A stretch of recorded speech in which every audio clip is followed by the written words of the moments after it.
अधिष्ठाता महोदय, मैं आपका अत्यंत आभारी हूँ कि आपने इस बिल पे जो हमारी सरकार द्वारा लाया गया है उस पे बोलने का आपने अवसर दिया और इस बिल का स्वागत भी किया हमारे प्रतिपक्ष के साथी चिदम्बरम ने। मैं उनका भी धन्यवाद देता हूँ, लेकिन उन्होंने अभी भी इस बिल का समर्थन करते हुए अभी भी उन कोर्ट्स में उन जो इसकी बड़े दलालों को पकड़िए, छोटे दलालों को छोड़ दीजिए। मुझे ये नहीं समझ में आया कि दलाल तो दलाल है जो एक्सप्लॉयटेशन करता है, चाहे वो छोटा दलाल हो चाहे बड़ा दलाल हो। हमारी सरकार ने जो ये आज एक्ट लेकर के आई अमेंडमेंट, ये सभी दलालों को कोर्ट से केवल हम स्वच्छता समाज में सफाई सड़क की नहीं करते, न्यायालय में भी हमारी सफाई हो जाए, स्वच्छता हो जाए और वहाँ शुचिता और पवित्रता और एक न्याय हो, लोगों को मिले कि जस्टिस मिल रहा है। और जिस तरीके और मुझे लगता है कि आज के युग में किसी वकील को, किसी मौकिल को खोजने के लिए अब वो ज़माना नहीं रहा जब किसी वकील का प्रोफाइल को न जानता हो। अब तो नेट है, चाहे वो डिस्ट्रिक्ट कोर्ट का हो, तहसील कोर्ट का हो, मुफस्सिल कोर्ट का हो या हाई कोर्ट का हो, सुप्रीम कोर्ट का हो, सबकी प्रोफाइल सब नेट पे है, जो शायद पहले कभी आप या तो लाइब्रेरी में जाते या लॉ केसेज को देखते या किसी कोर्ट में जाते, बार काउंसिल में जाते, लेकिन आज तो आप घर बैठ कर के ही। और मुझे लगता है कि नरेंद्र मोदी जी की सरकार आने के बाद कम से कम ये जो डिजिटल टेक्नोलॉजी है, अब ये केवल शहरों तक सीमित नहीं है, आज गांव-गांव की महिलाएं भी अपनी डीबीटी चला रही हैं और सारे लोगों को टेक्नोलॉजी मालूम है। इसके लिए भी मैं सरकार को धन्यवाद दूंगा जो इस तरह का एक अवेयरनेस, एक वातावरण बना है।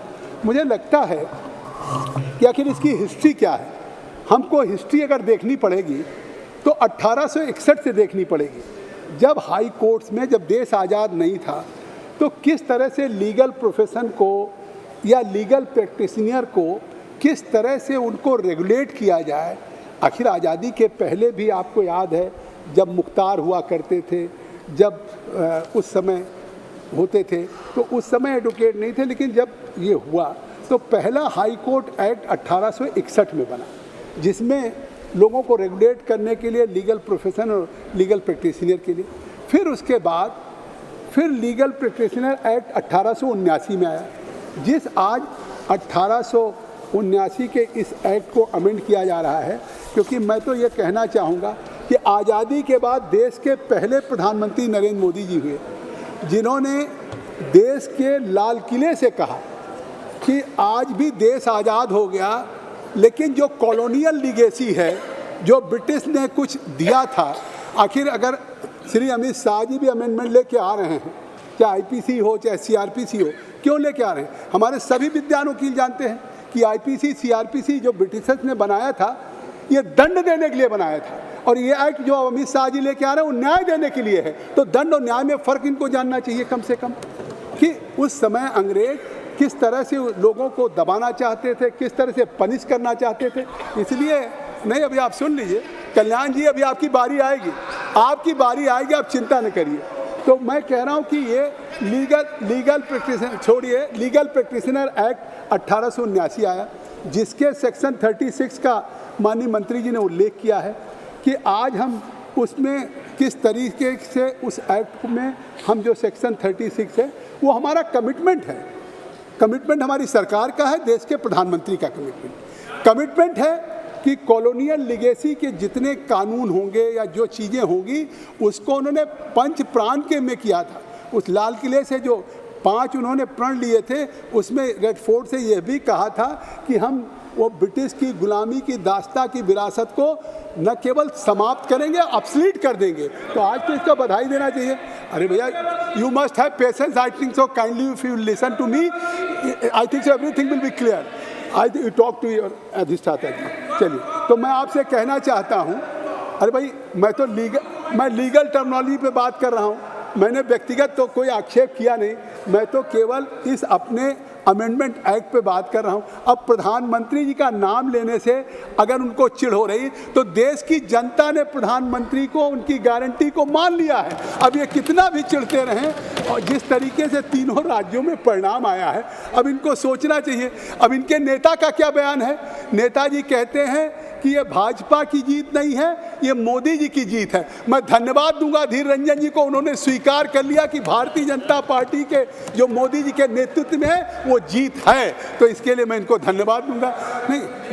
नहीं अधीर रंजन जी, आपने इसको चैनल पे कहा है, इसको आप चैनल, मैं ईल्ड नहीं कर रहा हूँ। जब आपकी बारी आएगी तो आप कह दीजिएगा, मैं ईल्ड नहीं कर रहा हूँ, मैं ईल्ड नहीं, ये तो आपने आज चैनल में कहा है शौकत राय जी, ये तो मैंने, अच्छा नहीं मैं ये बात जो कह रहा हूँ तो इसलिए मैं कहना चाहता हूँ कि तब आप अपनी बात कह दीजिएगा, प्रधानमंत्री उसका भी उल्लेख कर दीजिएगा। ठीक है, बैठिए बैठिए। अरे भाई पंच प्रांत जी सुन लीजिए, जिनके नाम लिए हम सबको मौका दे दिया जाए। धन्यवाद महोदय। मैं पंच प्रण की बात कर रहा हूँ कि पंच प्रण में जो उन्होंने कहा all these acts are part of colonial legacy, तो all these acts are part of colonial legacy।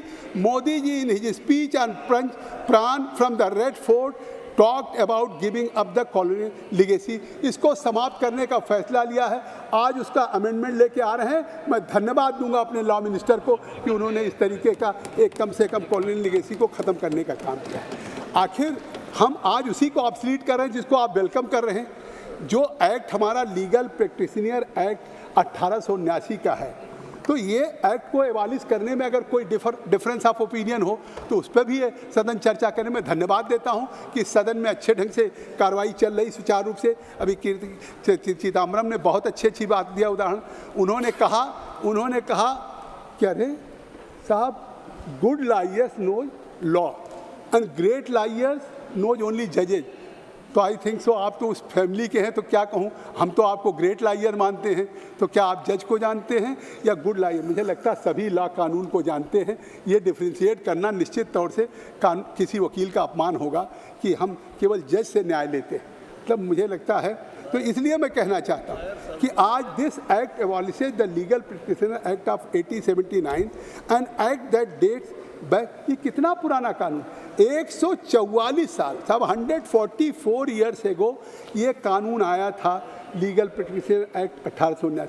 उसके बाद क्या आया, बॉम्बे प्लीडर्स एक्ट आया 1920, फिर उसके बाद इंडियन बार काउंसिल एक्ट 1926 आया। मैं इसके इतिहास में नहीं जाना चाहता हूँ, नहीं तो मैं बता सकता हूँ कि हाई कोर्ट एक्ट 1861 में क्या क्या प्रोविज़न थे जो आज एक तरह से लोगों के ऊपर अगर लगेगा तो लगेगा कि गुलामी की दास्तां की प्रतीक थी। या चाहे लीगल प्रैक्टिशनर एक्ट 1879 रहा हो, या बॉम्बे प्लीडर्स एक्ट 1920 रहा हो, या इंडियन बार काउंसिल एक्ट 1926 रहा हो। तो आज आप ये बताइए कि जब देश आज़ाद हुआ था, आज तो लोग जाति की राजनीति करते हैं, पार्टी की राजनीति में सांप्रदायिकता करते हैं, उस आधार पे खोज के वोट टिकट देते हैं।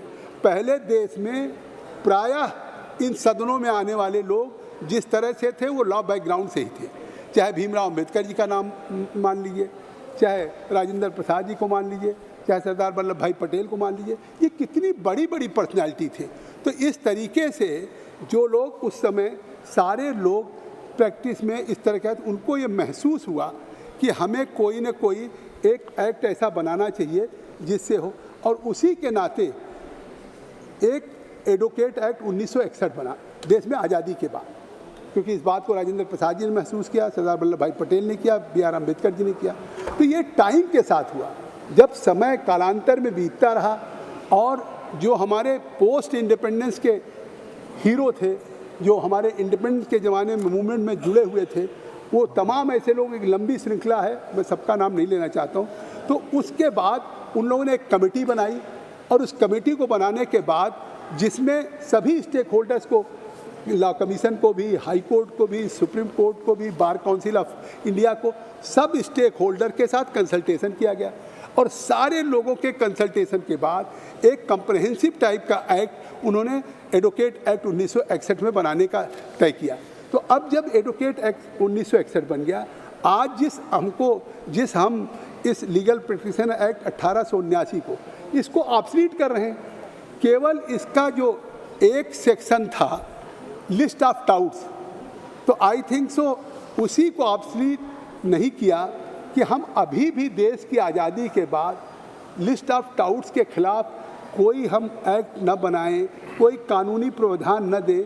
अभी भी गांव का गरीब आदमी अगर अपने कानून पाने के लिए आए और वो बीच में उस कचहरियों में, कोर्ट में अगर उन टाउट से, दलालों के चंगुल में फंस जाए, और जिस तरीके से आप देखते हैं आज कि आप स्टेशन पे उतरते हैं या कहीं बस स्टेशन पे या कहीं कोई मरीज आता है तो किस तरह से आज उस फील्ड में भी वो टाउट लगे रहते हैं कि नहीं आप इस हॉस्पिटल में चलिए, आप इस डॉक्टर के पास चलिए। तो मुझे लगता है कि अगर इस तरह के न्याय, जो सबसे बड़ी न्याय प्रक्रिया कि न्याय मिलना चाहिए, न्याय केवल मिलना चाहिए नहीं बल्कि ये प्रतीत भी होना चाहिए कि लोगों को न्याय मिल रहा। तो इसलिए जो प्रधानमंत्री जी ने देश में एक स्वच्छता अभियान शुरू किया, तो आज वो स्वच्छता अभियान अगर न्यायिक प्रक्रिया में शुरू हो रहा है तो मैं तो अपील करूंगा कि पूरे सदन को सर्वसम्मत से इसको पास करना चाहिए और इसका स्वागत करना चाहिए। क्योंकि आप देखिए कि इसके पहले भी हमने रिव्यू किया है, जो हम जन विश्वास बिल लेके आए थे, उस जन विश्वास बिल में भी जिसमें 183 प्रोविज़न थे, उस 183 प्रोविज़न में अक्रॉस 42 एक्ट्स ऑफ 19 मिनिस्ट्री, तो देश ने तो शायद एक इतिहास बनाने का काम किया है। और आप सौभाग्यशाली, आप साक्षी हैं, चाहे हम कहीं बैठे हों, कि आप उसके साक्षी हैं कि उस कॉलोनियल लिगेसी के जो 19 मंत्रालयों के 42 एक्ट ऐसे थे जिसमें केवल ब्रिटिशर्स की मतलब उस दास्ता को परिलक्षित करता था और उन्होंने अपने इंटरेस्ट में बनाया था। पहली बार नरेंद्र मोदी जी की सरकार ने उन सारे 19 मिनिस्ट्रीज के 42 एक्ट के 183 प्रोविज़न को ऑब्सोलीट करके देश को एक स्वच्छता देने का काम किया है। तो मुझे लगता है कि ये बात तो उसी दिशा में और आगे पहल की गई। और ये जो आज इस बिल को लाए हैं, इस बिल के लाने से निश्चित तौर से एक फ़ायदा ये भी होगा कि ये दिस एक्ट या this is not a singular legislation, this is a piece of comprehensive mission of the government to remove all obsolete laws in the country. तो ये तो क्लैरिटी है। मानिए क्लैरिटी क्या है कि हम इस देश में जो भी हमारे एक्ट में है चीज़ों का, गवर्नमेंट कमिटेड है, सरकार प्रतिबद्ध है कि हम जो भी ऑब्सोलीट लॉ हैं उनको हम ऑब्सोलीट करेंगे जो इस तरीके की चीज़ें हैं। आज मैं कहता हूँ कि ये आज का जो अमेंडमेंट बिल है, ये अगर कोर्ट में उस न्यायिक प्रक्रिया में शुचिता और पवित्रता का काम करेगा, या जिस तरीके से removal of touts from court premises करेगा, और इसका अधिकार किसको होगा? सरकार को नहीं होगा। उस प्रीमाइसेज में टाउट्स को आइडेंटिफाई करने के लिए, उस टाउट्स के खिलाफ कोई कार्रवाई करने के लिए कौन इसमें करेंगे? इसको करने के लिए जो मिशन है, जो पावर दिया गया है, वो सुप्रीम कोर्ट के जज को है, हाई कोर्ट के जज को है। ये साफ है कि की features of the bill include कि टाउट्स के लिए the bill provide that every high court, district जज, सेशन जज, district magistrate and revenue officer not below the rank of district collector. मतलब ये नहीं कि कोई ऐसे IAS जूनियर हो, वो IAS जो डिस्ट्रिक्ट मैजिस्ट्रेट होगा, वो जो responsible for the looking after all the revenue cases and revenue affair, he will be only this power, he can exercise this power, या तो हाई कोर्ट का जज, डिस्ट्रिक्ट जज, सेशन जज। और जिस तरीके से ये अधिकार तो उन्हीं न्यायिक प्रक्रिया से जुड़े हुए, कोसी जुडिशियरी से जुड़े हुए लोगों को दिया गया है। ये कोई एग्जीक्यूटिव पावर नहीं है, ये कोई सरकार के या प्रशासन के हाथ में नहीं आ रहा है कि जो हम किसी को टाउट बना देंगे या किसी के खिलाफ आइडेंटिफाई करके हम उसको पेनलाइज कर देंगे या पनिशमेंट कर देंगे। ये हमने सीधे ये अधिकार हाई कोर्ट के जजेज को दिया है, हमने डिस्ट्रिक्ट कोर्ट के जजेज को दिया है, सेशन जज को दिया है, और रेवेन्यू में जो रेवेन्यू में मुकदमे देखते हैं उनको दिया गया है। आप देख लीजिए। और मैं समझता हूँ कि tout refers to a person who procures the employment of legal practitioner in a legal business in return of any payment, तो ये तो साफ है। And frequent places such as the premises of civil or criminal courts, revenue offices or railway stations to procure such employment। इस तरीके जो घूम करके गरीब लोगों का या अपने उन मौकिल का या जो न्याय पाने के लिए हैं, उनको जिस तरीके से ले करके उनका एक्सप्लॉइटेशन है, तो मुझे लगता है कि ये तो ऐतिहासिक कदम है। ये कानून केवल एक जगह नहीं, कन्याकुमारी से कश्मीर के सुप्रीम कोर्ट, हाई कोर्ट से लेकर के डिस्ट्रिक्ट और नीचे के कोर्ट में जिस तरह से न्यायिक प्रक्रिया में इस कानून के अमेंडमेंट होने के बाद जो न्यायिक प्रक्रिया के लिए स्वच्छता आएगा, ये देश के लिए ऐतिहासिक वरदान साबित होगा। इसलिए मैं कहना चाहता हूँ कि द कोर्ट और जज में exclude from the premises of the court any person whose name is include in the list of the tout. And preparation of the list देखिए क्या है। Preparation of the list, the authorities empowered to frame and publish the list of touts may order subordinate courts to hold an inquiry into the conduct of persons। ऐसा नहीं कि किसी innocent आदमी को, किसी साधारण आदमी को भी इस तरीके से कर दिया जाएगा। तो उनको एक पूरा प्रॉपर इंक्वायरी होगी, courts to hold an inquiry into the conduct, उसके कंडक्ट के बारे में, a persons alleged or suspected to be touts, मतलब जिसके बारे में ये होगा कि ये कोर्ट में लगातार है और ये टाउट्स की भूमिका निभा रहा है, लोगों को एक्सप्लॉइट कर रहा है, लोग दलाली काम कर रहा है, तो ऐसे लोगों को उनके कंडक्ट की इंक्वायरी होगी, उनके सस्पेक्ट में, तब उसके खिलाफ उनकी कार्रवाई होगी। Once such a person is proven to be a tout, his name may be included by the authority in the list of the touts. No person will be included in such list without getting an opportunity or showing cause actions his inclusion। तो ऐसा भी नहीं कि किसी का नाम डाला जा सकता है। पेनाल्टी साफ है कि any person who acts as a tout while his name is included in the list of touts will be punished with imprisonment up to the 3 months and a fine up to ₹500 or both।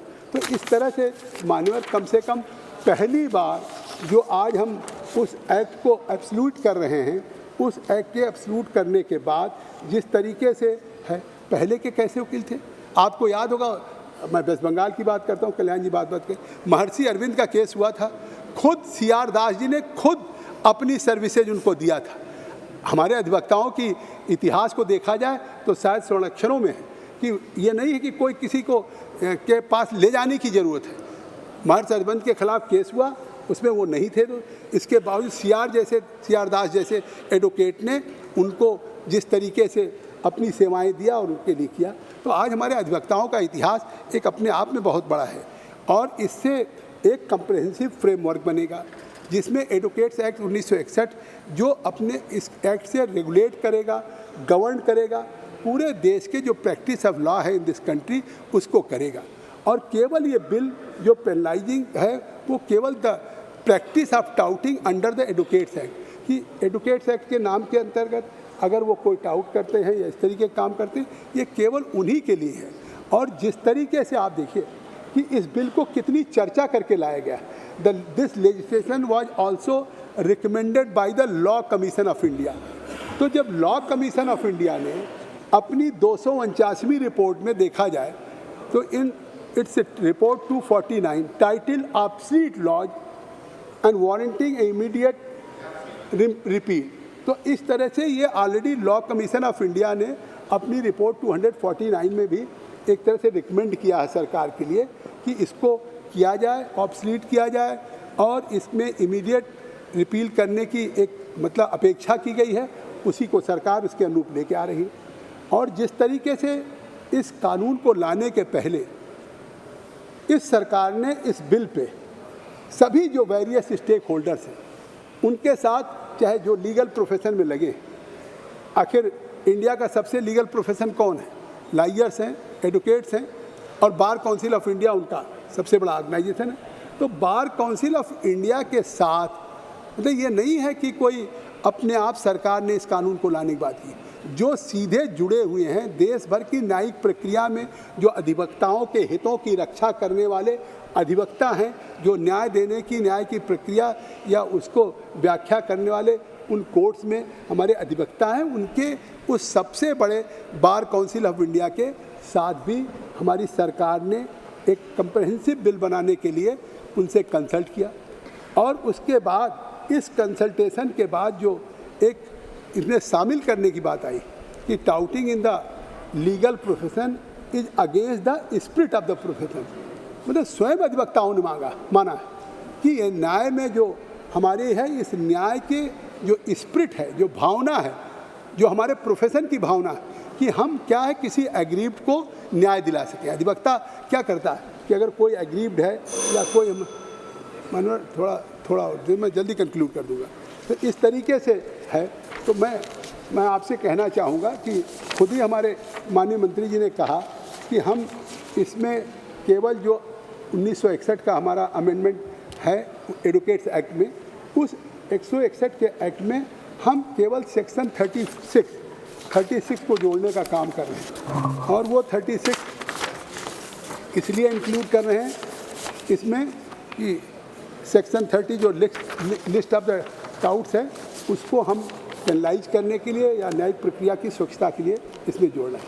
और ये bill जो repeal कर रहा है कुछ certain sections है जो पूरे बिल को तो हम उस समय के उसको रिपील कर रहे हैं, केवल इसमें जो certain sections related to touts under the legal practitioner act 1879 का है, जिसको कि हम आज हमारे माननीय मंत्री जी लेके आ रहे हैं उसको एक तरह से अपसीलीट करने की, लेकिन उसके एक सेक्शन को सेक्शन 36 को इसमें जोड़ने के लिए किया है।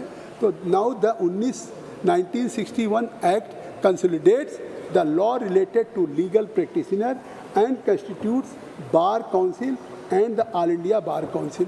तो इस तरह से मुझे लगता है कि आज ये सदन के लिए एक ऐतिहासिक दिन है। जब पूरा देश इस बात के लिए साक्षी बनेगा, गवाह बनेगा कि पूरे देश में जिस तरह से न्यायिक प्रक्रिया में छोटे कोर्ट से लेकर तहसील के से लेकर मुंसिपल मजिस्ट्रेट के कोर्ट से लेकर सेशन जज के कोर्ट से लेकर डिस्ट्रिक्ट जज के कोर्ट से हाई कोर्ट सुप्रीम कोर्ट तक सभी कोर्ट्स में एक न्यायिक प्रक्रिया को बिना किसी टाउट के, बिना किसी बिचौलिए के, बिना किसी इंटरमीडिएटरी के अगर किया जाए, ठीक है मैम, धन्यवाद। तो बिना किसी इंटरमीडिएटरी किया जाए तो मुझे लगता है, मैं अपील करूंगा कि सत्ता पक्ष के हों प्रतिपक्ष के हों इस बिल को सर्वसम्मत से पारित करें। धन्यवाद। जय हिंद।